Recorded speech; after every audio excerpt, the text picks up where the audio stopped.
Hi, I'm Carrie Blazer, the Divine Feminine, reincarnation of Mary Magdalene. Thank you for clicking on my clip. But I want to let you know that I have a free ebook linked below, my 6 Divine Feminine Self-Love Strategies. They will help you transform your emotional wounds into personal wisdom. And I take a multidisciplinary approach. I include the laws of physics, psychology, neuroscience, shamanism, mysticism. I went wild, okay? So men can understand and women can understand. There's something there for everyone because what I learned is when something's true, it's true in multiple places. All right, please like and subscribe and help me distribute my ebook to everyone for free by exploding my channel. Take care. Enjoy the clip. Bye. I had a traumatic childhood. I was not healed when I had my children.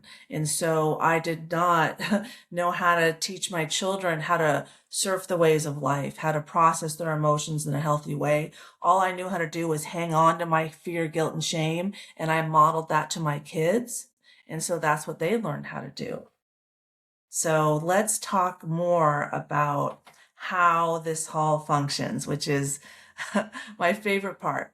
And what I had to accept is that an Einstein quote applies here. The field is the sole governing agency of the particle.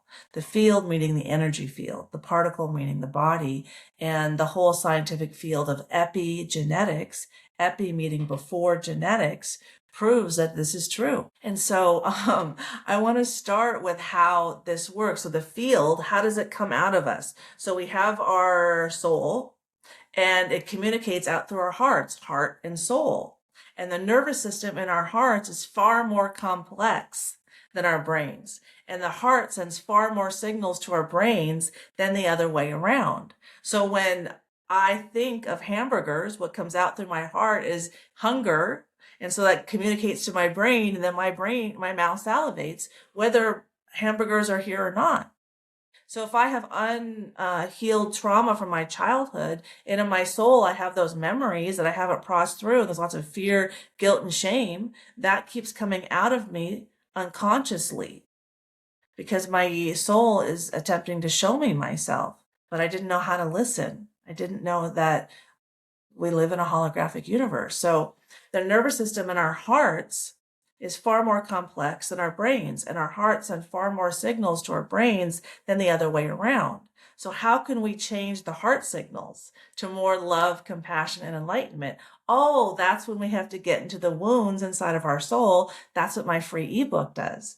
But I want to do a little bit deeper dive here so we really understand how this works. And let's start with Carl Jung. Here is, I'm going to share a quote in my book from Carl Jung. And here it is. Oh, let me move this. Okay. So I was raped as in my childhood. And in order to see myself, my wounds, I attracted several men into my life over the past about 6 years. I haven't been on a date with any of these men, and they're all in my book, but these men mirrored my wounds back to me, 2 of them being Justin Waller and his best friend, Andrew Tate.